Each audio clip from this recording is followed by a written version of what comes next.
గ్రంథంలోంచి కొన్ని మాటలు ధ్యానం చేసుకుందాం. 2వ సమూయేలు గ్రంథం, పరిశుద్ధ గ్రంథంలోంచి 2వ సమూయేలు గ్రంథం 9వ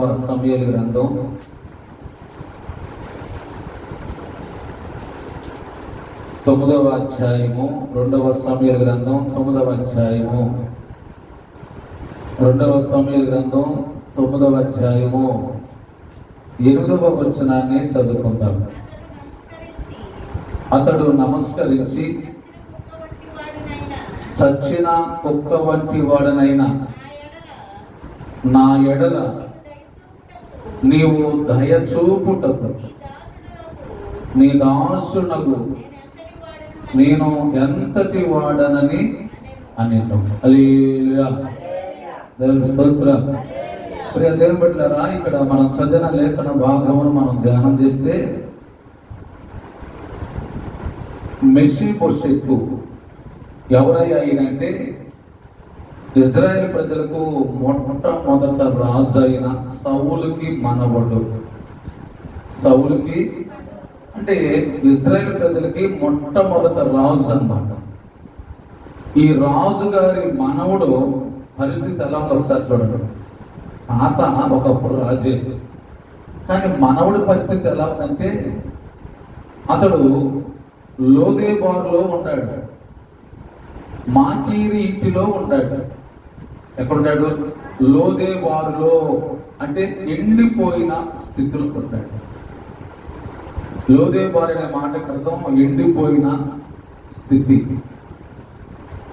మాకీరు ఎంత అంటే అమ్మబడిన స్థితిలో ఉంటాడు. ఇప్పుడు గమనించండి, తాత ఎవరు? రాజే, కానీ మనవుడి పరిస్థితి ఎలా ఉంది? ఎంత దయానీయమైన పరిస్థితి. ఎండిపోయిన బ్రతుకులు, ఎండిపోయిన జీవితం. ఒక చెట్టు ఏరు నరకబడితే చెట్టు అంతా ఎండిపోతాయి. ఎండిపోయిన చెట్టుకి కాయలు ఉండవు, ఎండిపోయిన చెట్టుకి ఫలాలు ఉండవు, ఎండిపోయిన చెట్టు అభివృద్ధి చెందదు. ఈరోజు అనేక మంది లోదేబారు అనే అనుభవంలో ఎండిపోయిన స్థితిలో. ఎండిపోవటం అంటే దేవునికి ఆ వ్యక్తికి సంబంధం ఉండదు. హల్లెలూయా. దేవునికి మనకి సంబంధం లేకపోతే ఎండిపోయినట్లకే. హల్లెలూయా. ఈరోజు ఎంతమంది ఎండిపోయిన స్థితిలో ఉన్నారు. మరి ఎండిపోయిన వారు ఫలిస్తారా? ఎండిపోయిన వారు అభివృద్ధి చెందుతారా? ఎప్పటికీ ఎండిపోయిన వారు అభివృద్ధి చెందరు. మాకీరింట్లో అంటే అమ్మబడిన స్థితిలో ఉన్నాడు. దేనికి అమ్మబడ్డాడు అంటే తన దోషాలను బట్టి. యెషయా గ్రంథం 50 అధ్యాయంలో 3వ లైన్ ఏమంటే, మొదటి వచనంలో, యెషయా గ్రంథం 50 అధ్యాయంలో మొదటి వచనంలో 3వ లైన్. యెషయా గ్రంథం 50 అధ్యాయం మొదటి వచనంలో 3వ లైన్ చదువు. మీ దోషమును బట్టి అమ్మబడి తిరిగి. అంటే ఎవరికి అమ్మబడ్డారు అంటే శత్రువు అనే సాతాను కొనుక్కున్నాడు. శత్రువు అనే సాతాను కొనుక్కున్నాడు. ఎలా కొనుక్కునంటే దోషములతో పాపములు చేయిస్తాడు. ఏం చేయిస్తాడు? పాపము చేయిస్తాడు. దాన్ని బట్టి వాడు కొనుక్కుంటాడు. అందుకని ఇప్పుడు ఈ మెఫీబోషెతు తమ దోషాన్ని బట్టి, తన పితరులు చేసిన దోషాన్ని బట్టి అమ్మబడ్డాడు. ఇప్పుడు ఆ వ్యక్తి మాకీరి ఇంట్లో ఉంటే దైవజనుడు, అంటే ఒక మాట చెప్పండి, దావీదు యేసు ప్రభుకు సాదృశ్యం ఉన్నాడు. తన దూతను పంపించాడు, తన సేవకులను పంపించాడు. ఎక్కడికి? లోదేబారులో మాకీరి ఇంటిలో ఎండిపోయిన స్థితిలో, అమ్మబడిన స్థితిలో ఉన్న మెఫీబోషెతు దగ్గరికి దూతలు వచ్చారు, సేవకులు వచ్చారు. ఏం తీసుకొచ్చారు? వాక్యాన్ని తీసుకొచ్చారు. దేవుని స్తోత్రం. ఏం తీసుకొచ్చారు? వాక్యాన్ని తీసుకొస్తే ఇప్పుడు వాక్యాన్ని ప్రకటిస్తుంటే మెఫీబోషెతు ఏం పట్టుకున్నాడంటే వాక్యాన్ని పట్టుకున్నాడు. దేవుని స్తోత్రం. ఏం పట్టుకున్నాడు? మనం ఏం పట్టుకుంటాం? మందిరానికి వచ్చి వాక్యం పట్టుకోం. వాక్యం సెలవిస్తుంది, చదువులే కానీ సామెతలు 4:4లో, నా కుమారుడా నా మాటలు నీ హృదయములో పట్టుదలతో పట్టుకోవాలి. హృదయంలో వాక్యం పట్టుకోవాలి. వాస్తవంగా ఏంటంటే ఏం చేస్తారంటే తప్పులు పట్టుకుంటారు. మనకి వాక్యంతో పని లేదు. ఈ రోజు ఏం తప్పు చెప్పాడు అయ్యగారు, ఈ రోజు ఏం లోపం ఉంది అయ్యగారి దగ్గర అంటే లోపాలు పట్టుకోవడానికి వచ్చామా, వాక్యాన్ని పట్టుకోవడానికి వచ్చామా? వాక్యాన్ని పట్టుకోవాలి. కాబట్టి దేవుని వాక్యం పట్టుకో. ఈరోజు మందిరానికి వెళ్ళాము, ఏంటి లాభం? వాక్యం పట్టుకున్నాం. ఏం పట్టుకున్నావు? ఏ వాక్యం పట్టుకున్నావు? వాక్యాన్ని పట్టుకుంటే వాక్యుడిని పట్టుకుంటుంది. మందిరానికి వస్తాం కానీ వాక్యం పట్టుకోము. ఏం చెప్పారంటే ఏదో చెప్పారు కానీ లోపాలు అయితే చెబుతాం. ఈ లోపాలు తీసుకెళ్ళి ఇంకొకడో చెబుతాం. అంటే వీళ్ళు ఏం మోసుకెళ్తారు? లోపాలే మోసుకెళ్తారు. వాక్యం మోసుకెళ్ళే వేరు ఉంటారు, లోపాలు మోసుకెళ్ళే వాళ్ళు ఉంటారు. ఇప్పుడు లోదేవారు ఎండిపోయిన స్థితిలో, అమ్మబడిన స్థితిలో ఉన్న వ్యక్తికి ఆదరించేవాడు కావాలి. ఎవరు ఆదరిస్తారు? దేవుని వాక్యము నిన్ను ఆదరించే. దేవుని స్తోత్రం. దేవుని వాక్యము ఎండిపోయిన స్థితిలో, అమ్మబడిన స్థితిలో ఉన్న వ్యక్తిని ఆదరించేది దేవుని వాక్యం. ఒక తల్లి ఆదరించినట్లుగా, ఒక తండ్రి ఆదరించినట్లుగా వాక్యం ఆదరిస్తుంది. ఈ మాటలు లోదేవారులో మాకీరింట్లో ఉన్న ఆ మెషీబోషెత్ దగ్గరికి సావుకులు వచ్చి వాక్యం చెప్తే అతను వాక్యాన్ని పట్టుకున్నాడు. ఆ వాక్యము ఎండిపోయిన స్థితిలో నుంచి, మాకీరి ఇంటిలో నుండి ఆ వాక్యం అతను బయట తీసుకొచ్చింది. దేవుని స్తోత్రం. ఒక వ్యక్తి బావిలో పడ్డాడు. ఎక్కడ పడ్డాడు? బావిలో పడ్డాడు.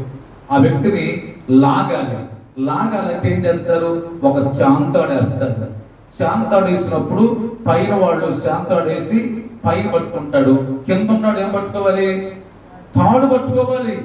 తాడు పట్టుకుంటే అప్పుడు పైన ఉన్న వాళ్ళు ఆ తాడుతో లాగుతారు వాడిని. నేను పట్టుకోలేనయ్యాను అనుకున్న వాడు అక్కడే ఉంటాడు.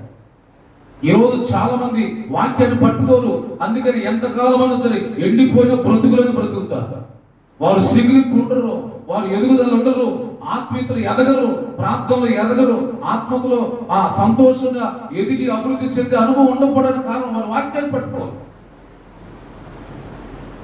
ఆ బాబులో ఉన్నవాడు శాంతాన్ని పట్టుకోలేకపోతున్నానయ్యా అంటాడు. పట్టుకోకపోతే ఏం చేస్తాను? అక్కడే ఉంటావు. ఇప్పుడు మనం ఏం పట్టుకోవాలి? వాక్యాన్ని పట్టుకోవాలండి. వాక్యం పట్టుకుంటే వాక్యము నీ స్థితిని మారుస్తుంది. వాక్యాన్ని పట్టుకుంటే వాక్యము నీ దారిద్ర్యం తీసివేస్తుంది. వాక్యం పట్టుకుంటే నిన్ను ఎండిపోయిన అనుభవంలోంచి ఒక పచ్చని అనుభవంలోకి నడిపిస్తుంది వాక్యం. హల్లెలూయా. ఈరోజు మన జీవితాన్ని ఆలోచించాలి. వాక్యం వినేటప్పుడు చాలా శ్రద్ధగా వినాలండి. ఎన్నిసార్లు అయినా సరే వాక్యం వినేటప్పుడు మాత్రం చాలా శ్రద్ధగా వినాలి. లూదియా ఏమంది లూదియా? వాక్యం పట్టుకుందంటే వాక్యం ఉంది, వాక్యం పట్టుకుంది. ఏంటనే తన స్థితి మారిపోయింది, తన పరిస్థితి మారిపోయింది. రేపటి రాత్రి మన జీవితాల్లో మన స్థితి మార్చేది దేవుని వాక్యమే. గమనించండి. ఇప్పుడు లోదేవారులో ఉన్న మెషీబోషెత్ వాక్యాన్ని పట్టుకుంటే ఆ వాక్యము అతన్ని ఎక్కడ తీసుకొచ్చింది? బల్ల దగ్గరకు తీసుకొచ్చింది. దేవుని స్తోత్రం. ఈరోజు మనం ఏం పట్టుకున్నాం? మన చేతులనంట జీవవాక్యము చేత పట్టుకొని, మన చేతితో ఏ పట్టుకోవాలో తెలుసా? వాక్యాన్ని పట్టుకోవాలి. ఆ వాక్యము జీవం కలిగిన వాక్యము. ఆ వాక్యంలో జీవం ఉంది. ఆ జీవం మనలోకి వస్తుంది. ఒక వ్యక్తి కరెంట్ పెట్టున్నాడు, ఆ కరెంట్ ఏమైతే మనిషిలోకి వచ్చి చంపేస్తుంది. కానీ వాక్యము చంపదు. వాక్యంలో జీవం ఉంది, వాక్యంలో శక్తి ఉంది. ఆ వాక్యము, ఆ శక్తి మనలోకి వచ్చి మనల్ని జీవింపజేస్తుంది. దేవుని స్తోత్రం. ఈరోజు మన జీవితాన్ని ఆలోచించి అర్థం చేసుకోవాలి. ఇప్పుడు ఆ వ్యక్తి వాక్యం పట్టినప్పుడు ఇప్పుడు ఆ వ్యక్తిని వాక్యం తీసుకొచ్చింది. ఎక్కడ తీసుకొచ్చిందంటే రాజు బల్ల దగ్గర తీసుకొచ్చిందండి. దేవుని స్తోత్రం. ఆయన అంటాడు, చచ్చిన కుక్కనైనా నా ఎడల. ఏ కుక్క అంట? అమ్మ చెప్పాలి, ఏ కుక్క? మనమే కుక్కలమే అంటే అక్కడ మనం చదవాలి. వాక్యం చదువుతున్నప్పుడు ఆయన అన్నాడు, నేను చచ్చిన కుక్క వంటి వాడనైతే అన్నాడు. అంటే అర్థం ఏంటి? చచ్చిన కుక్క. స్తోత్రం. ఏ విషయంలో చచ్చిపోయాడంట?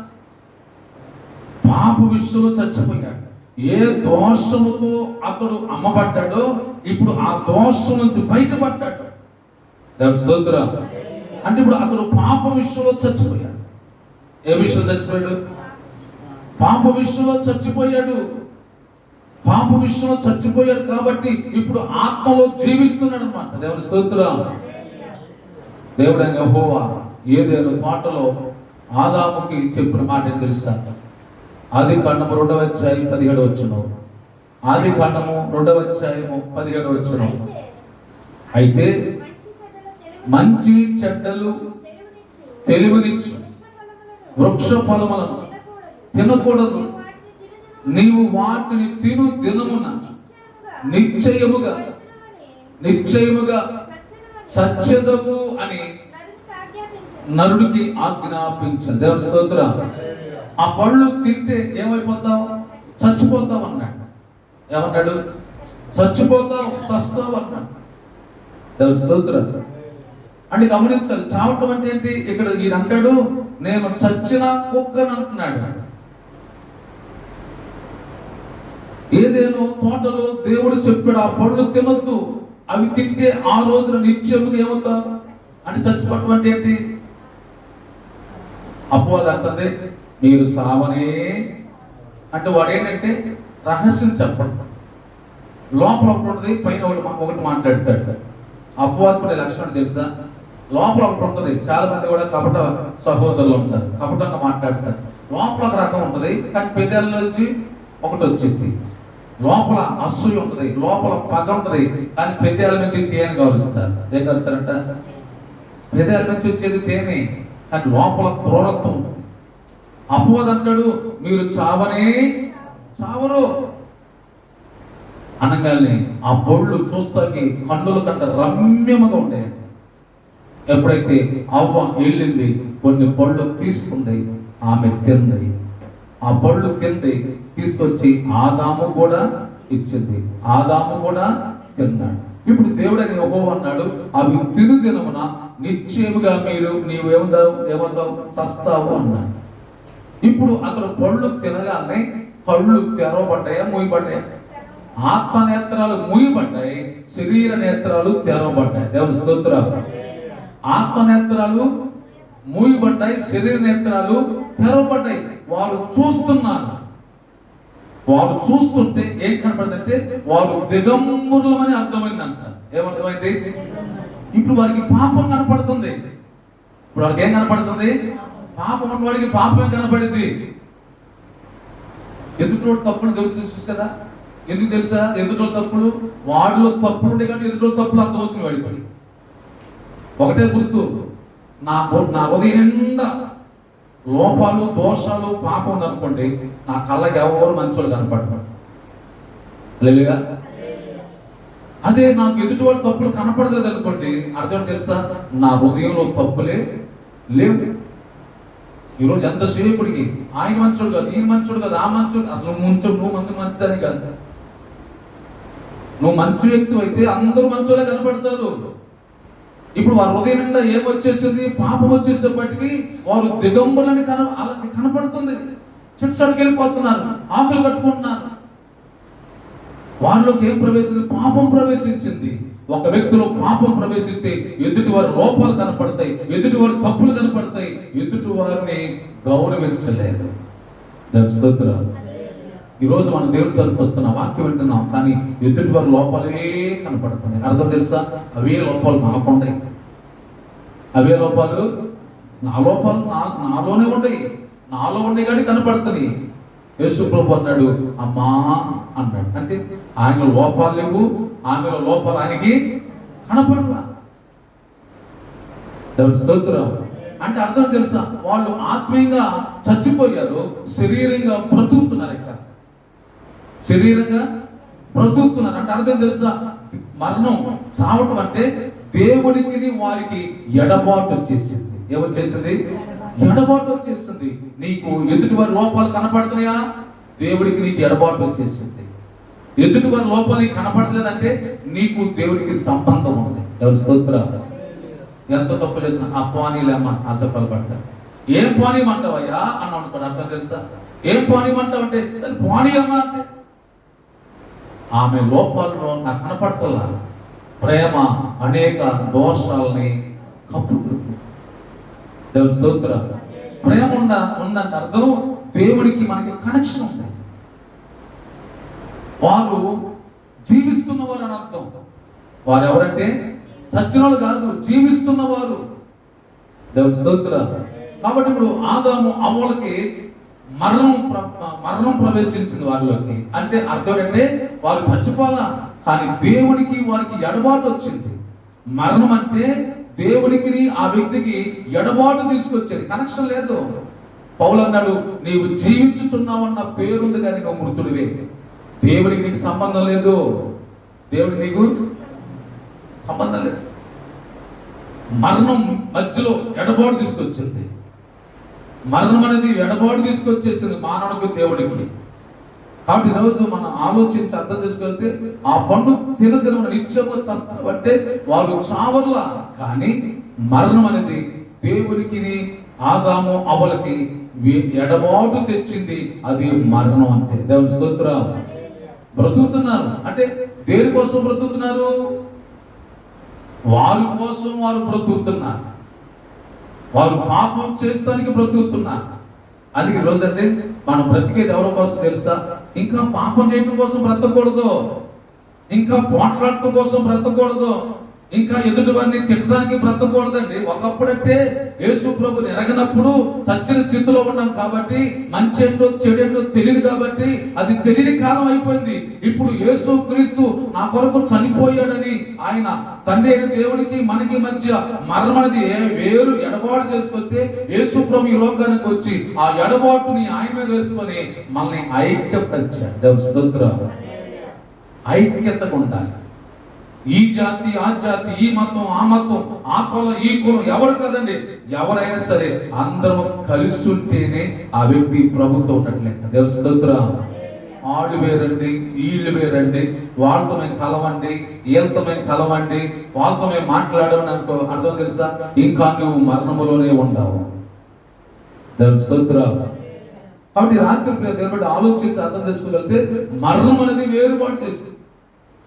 ఏ వ్యక్తి అయితే ఆ పండు తిని ఆత్మీయంగా చచ్చిపోయారో వారిలో ఏం తెలుసా? స్వార్థం పనిచేస్తుంది. ఏం పని చేస్తుంది?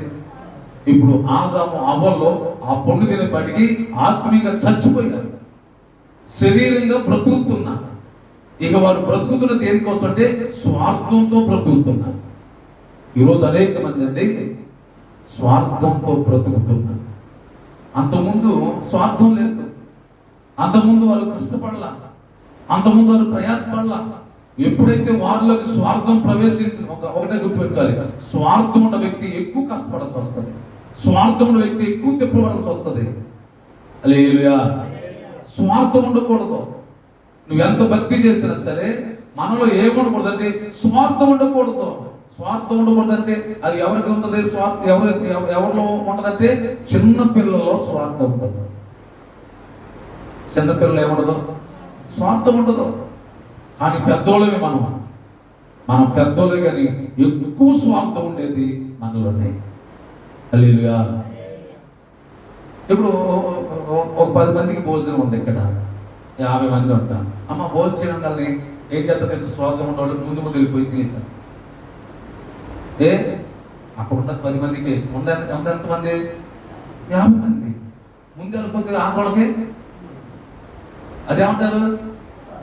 అది ఉందా? దాన్ని ఉంటే కింద స్తోత్రం రోజు దాని మీద వాళ్ళకి అవకాశం ఇద్దాం, వీళ్ళకి అవకాశం ఇద్దాం. స్తోత్రం. అయిపోద్దాం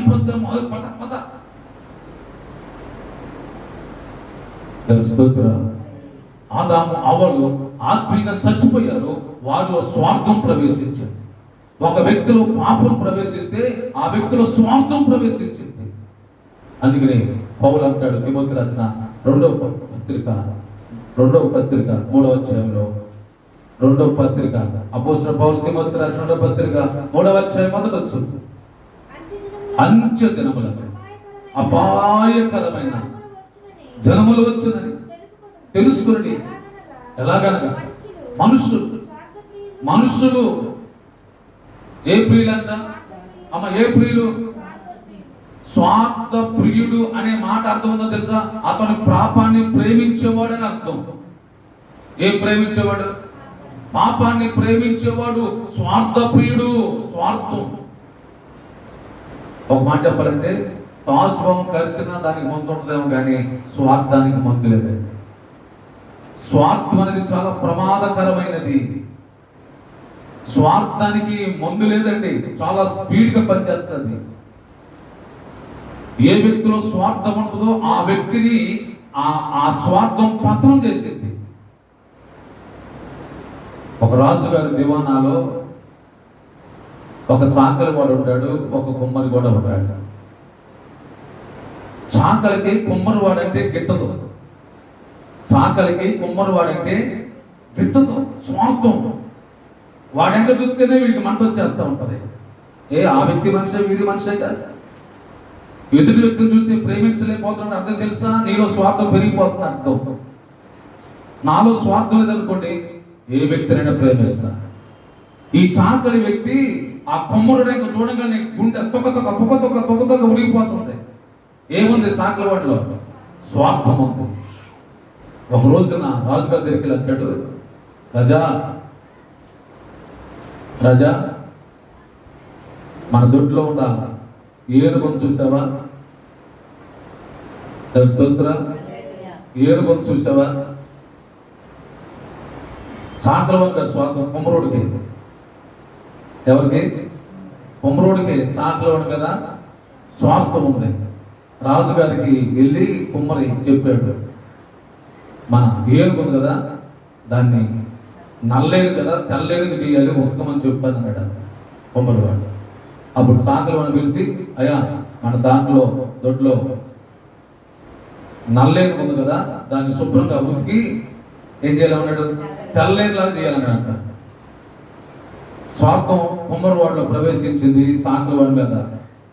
ఇప్పుడు అన్నాడు, రాజా మరి అలా చేయకపోతే రాజు కోపం ఎలాంటిదంట? రాజు కోపం చాలా భయంకరంగా ఉంటుంది. సరే అప్పుడు చాకలి చెప్పాడంట, అయ్యా మరి బట్టలు ఉతకాలంటే నానబెట్టాలి కదా, ఏను బట్టి అంత కుండ చేయమన్నాడంట. ఏను బట్టి అంత కుండ చేస్తే నేను ఆ పని చేస్తానని చెప్పాడంట.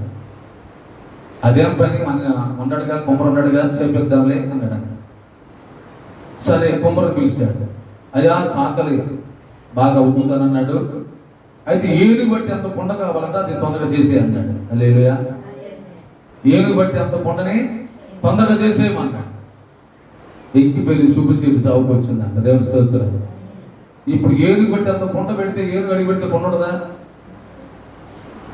పెద్ద పెద్ద కుండలు చేస్తాడంట. ఏనుగు అడుగు పెడతంటే కుండ పగిలిపోతుంది. స్వార్థం ఎక్కడ ప్రారంభమైందో అక్కడే పతనాన్ని కోరుతుంది స్వార్థం. దేవుని స్తోత్రం. అందుకని మన హృదయాలకు ఏం రానికూడదు. ఒక్కొక్క చాయ్ అంటాం. ఏం చేస్తుంది? ఒక్కొక్క ఇంట్లో కూసేపు వెళ్ళిపోద్ది అదే.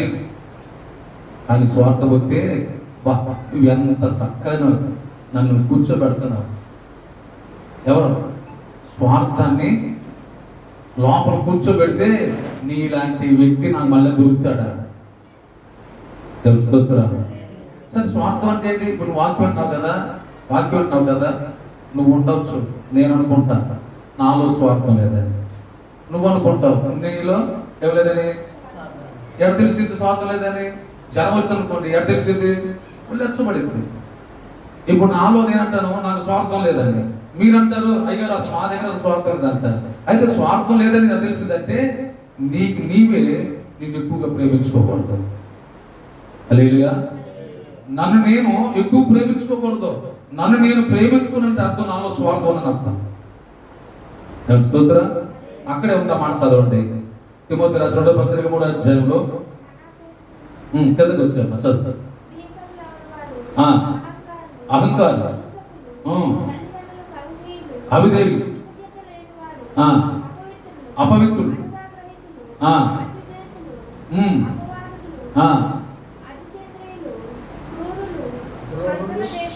సుఖానుభావం కలిగి ఉంటారు. అక్కడ ఆ మాట దేవుని కంటే సుఖానుభావాన్ని స్వార్థపరులు ఎవరయ్యంటే దేవుని కంటే కూడా ఎక్కువ వారంట సుఖాన్ని కోరుకుంటారు. దేవుని స్తోత్రం. ధనవంతుడు ఉంటాడు, బాగా పంటలు పండి గిడ్డంగులు పడగొట్టి కొత్త కట్టించుకున్నాడు. తన సుఖాన్నే కోరుకున్నాడు. ఎవరు సుఖాన్ని? తన సుఖాన్ని కోరుకున్నాడు. పంట ఇచ్చింది ఎవరు? పొలం ఇచ్చింది ఎవరు? వ్యాపారం ఇచ్చింది ఎవరు? ఇల్లు ఇచ్చింది ఎవరు? ఇవన్నీ ఇచ్చింది ఎవరు? ఇప్పుడు రాజధాని పెరిగింది, రేట్లు పెరుగుతుంది, ఇవన్నీ చేసింది ఎవరు? కానీ మనం ఏం చేద్దాం తెలుసా? దేవుడు పక్కన పెట్టేస్తున్నాం. నా ప్రాణమా తిను తాగు హాయిగా. ఇప్పుడు స్వార్థప్రియులు కాదు మనము. దేవుడి స్తోత్రం. మనమే దేవుడి కంటే ఎక్కువగా మనమే ప్రేమించుకుంటూ మనకు మనమే సుఖాన్ని కోరుకుంటాం. చూసావా? అదే స్వార్థం అంటే. అన్నదే నీదయ్యా, నువ్వు తిరిగి ఎవరు తింటా? దేవుడి స్తోత్రం. కాబట్టి రాత్రి ఎదురుబడి మన జీవితంలో ఆలోచించగలిగితే స్వార్థ ప్రియులు ఎవరంటే చచ్చిన వారు మరణములో ఉన్నవారు. దేవుడికి వారికి వేరుబాటు చేసి ఆ మనస్తత్వం ఏ వ్యక్తిలో ఉంటుందో ఆ వ్యక్తి దేవుడికి వేరుగా ఉంటాడు. దేవుడి స్తోత్రం. ఎవరికి వేరుగా ఉంటాడు? దేవుడికి వేరుగా ఉంటాడు. వేరు చేసేది ఎవరు? భార్య భర్తలు వేరు చేసేది ఎవరు? కుటుంబాన్ని వేరు చేసేది ఎవరు? సంఘంలో విశ్వాసం వేరు చేసేది ఎవరు? అపవాదండి. వేరుండ గౌరవాడు స్వేచ్ఛానుసారుడు అంట. వేరుండ గౌరవాడు ఎంతసేపుకి వేరైపోవాలి. సాధారణంగా నువ్వు వేరులో ఆనందం లేదు, ఐక్యతలో ఆనందం ఉంది. దేవుడి స్తోత్రం. ఈరోజు మనందరూ సహోదరులు ఐక్యత కలిగి నివసించడానికి ఎంతో మేలు. ఈరోజు మన జీవితంలో ఆలోచించి అర్థం చేసుకోగలిగితే.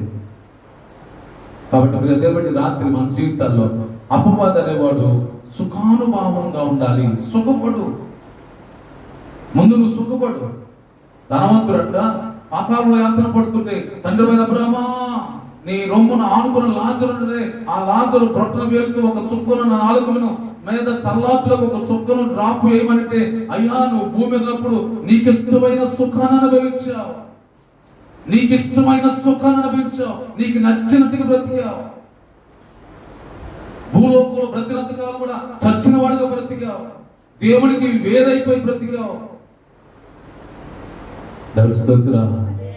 ఈ రాత్రి నిలబడి మన జీవితాన్ని ఆలోచిస్తే మెషిబోషెత్ అంటాడు చచ్చిన ఒక్క వంటి వాడనయ్యా అంటే అర్థం తెలుసా?